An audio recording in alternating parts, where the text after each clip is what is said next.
Hey guys, Pete here. Today I'm going to talk about Game of Thrones Season 7, Episode 1, and 10 things you might have missed. Easter eggs, different callbacks, stuff like that. If you haven't watched Episode 1 yet, this is your spoiler warning. It will give away the major points of that episode. So check out some of my other Game of Thrones videos instead. So there's a lot of things going on in this episode as far as setting the table, but there's also a lot of little things that stand out when you watch it a second time or a third time. Anyways, number 1 of 10 is the Gravedigger. I'm getting this one out of the way because it's one of the most reported. And if you've ever read the books, or even just read theories about the books, you probably know about this one. So whenever we saw Clegane burying those people from the house, everyone said, oh, look, he's a gravedigger. So what happens in the books that's different about the TV show is, in A Feast for Crows, Brienne is traveling and she ends up going through the Quiet Isle. And she meets someone named the Elder Brother. He has what's a monastery, basically, and he actually tells Brienne that the Hound is dead and that he buried him himself. But in that same sequence, there's a mysterious gravedigger there who's bigger than Brienne, which is something, appears to be lame, but he also has this thing wrapped around his head so you can't tell who he is. So for years, that has been the theory of where the Hound is, because he never comes back in the books, or at least he hasn't yet. Of course, this all opened the door to the Clegane Bowl theory, but I won't get into that right now because we got other stuff to talk about. The second thing you might have missed was in the beginning and the intro, the Citadel has been added to the map. Now that Samwell's taken up residency there, and a lot of this episode is actually spent there, they did add that to the opening intro. And the next thing is also a change, and this change was in the throne room in King's Landing. The 7-pointed star of the faith was behind the Iron Throne, but when we see it now, we see the Lannister lion is in its place. Now, Watchers on the Wall had posted photos that came off of Twitter a long time ago, so a lot of us had seen that already. I put that in one of my old spoilers videos. But if you hadn't been following that stuff, that's pretty cool that popped out. Or if you didn't see it, check it out for sure. The next one is about the Ed Sheeran cameo, which I'm sure you might have heard this one too because it's been reported on a lot. It's not about him himself, it's about his song. In the A Song of Ice and Fire books, when Tyrion is Hand of the King, he has Shae, but he doesn't have Shae in the Red Keep as a handmaiden for Sansa like he does in the show. He has her hidden off in a place. Varys helps him set it up. He has her hidden off in this place, and a singer there befriends her, and he wants to sing at the royal wedding, so he has this plan to blackmail Tyrion. He writes a song about her, which is the one that Ed Sheeran sang. It's called Hands of Gold, and it refers to that chain he had made in the books of golden hands because he was the hand. That whole part is something about Tyrion's story that I thought that the show kind of missed out on a little bit. It basically works, but in the books, when you read the books, he was a really good hand. Like, he really took care of things. And you kind of miss that in the show. He sort of becomes the hand, and then he's not the hand anymore. So sometimes whenever you think about, well, why does he become the hand for Daenerys, or why does Varys help him? He really did actually prove himself to be good at that in the book. The next thing is some foreshadowing that stood out to me. And I haven't seen a lot of writing about this, but I think it's interesting, because we know Jon is focused on the White Walkers, but there's a lot of talk about the Wall. So I think it's important that, we bring that up. The first time we hear about it is Sansa, and she, when they're in Winterfell, she says, we have a wall between us and the White Walkers, but there's nothing between us and Cersei. So her attitude is basically like, yeah, I know those guys are up there, but they're not going to be able to get to us because of the wall. Later, whenever Samwell is talking to Ebros, played by Jim Broadbent, he says the same thing. He says the wall has stood through it all to Samwell. So there is, because of this wall and this wall working for the last 1,000 years, there is a false sense of security that's over Westeros, and we can see that that's probably going to be a problem in his convincing people to get on board with his battle.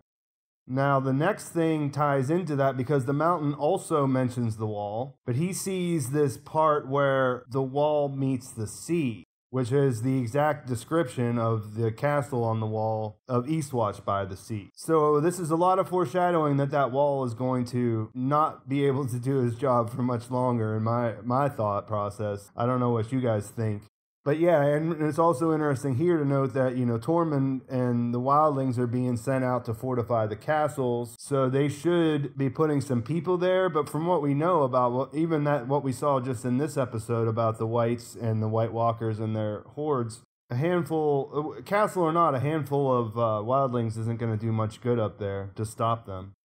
The next thing is something that stood out pretty quick. Most of us look for this kind of stuff, and we noticed that the blade that's referred to as the Catspaw was drawn in one of the books, one of the restricted books that Samwell was looking at. Remember, this is the Valyrian steel blade that had a dragon bone hilt that was used in an assassination attempt on Bran's life.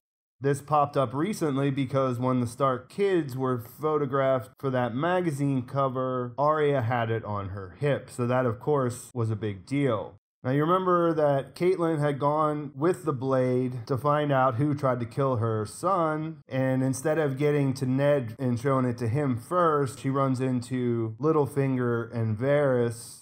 And Littlefinger basically points it towards Tyrion. He said that they had bet on a tournament. Littlefinger bet that Jaime would win the tournament, and the story that he came up with was that Tyrion took Loras or whatever, so whenever Loras unhorsed him, Tyrion won the blade.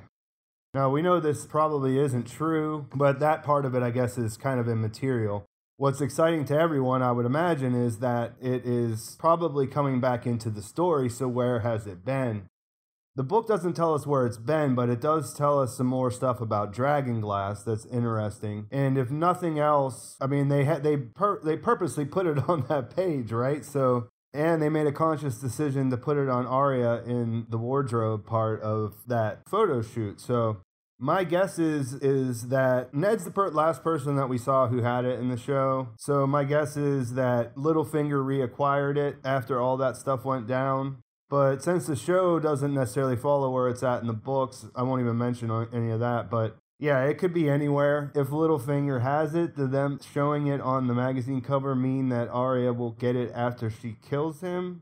That's definitely something to theorize about. Or she could pick it up along the way. But yeah, pretty conspicuous view of it there, and that's pretty cool. The eighth thing is also from that book, and this came from the page on the other side where you couldn't actually see everything that was written there, but on Reddit, those guys did what they do, and they figured it out of all of what was available there, and then there was a lot of talk about it. And it basically outlines a cure for Greyscale that involves Dragonglass. We see in episode 1 that Jorah is in a sort of quarantine. In my recap and review, I mentioned that we do know that Greyscale can be cured because Shireen has been cured, but this isn't something that the Citadel usually does. So quarantine is basically what happens. We've seen also the Stone Men out at Valyria, the old Valyria, but yeah, they don't go around curing people of their Greyscale generally. So Sam's reading through this book for something else, and it looks like he found out that Dragonglass can be a cure for Greyscale, which you don't have to be a genius to think that this is probably what's going to happen, is that he's going to cure him. Now, there's interesting questions related to that. Since the Citadel don't do that, will anybody want to help him with this? Probably not. Will he have to go and do it behind their backs? Probably. And, it's interesting because it says something about ingesting the Dragonglass in the actual book. So we'll see how that all goes down. Either way, being a good study, I'm sure Samwell picked it up, and that's going to come in handy once he realizes that he wants to befriend this guy Jorah. The ninth thing is a callback to the show itself. There's that scene where Jon and Sansa are walking and she says something and then brings up the word but. She says something good and then she says but. And he points out that Ned used to always say everything before but is horseshit. Well, we've actually seen that before. If it seemed familiar, it's because it was. Benjen had said this before. He said, my brother used to say everything before the but doesn't matter. So that's an interesting little callback there. Don't think it goes much further, but Ned's words have popped up before, and now Jon is following them again. And the 10th and final thing you might have missed is that Arya has basically completed the Lady Stoneheart mission. What do I mean by that? I mean that for years now, people keep hoping against hope that Lady Stoneheart will show up in Game of Thrones because she's obviously an interesting character in the book. This is despite the fact that George R.R. Martin has directly said that Dan and Dave have removed Lady Stoneheart from the series, and more recently he said that was one of the things that bothered him about it.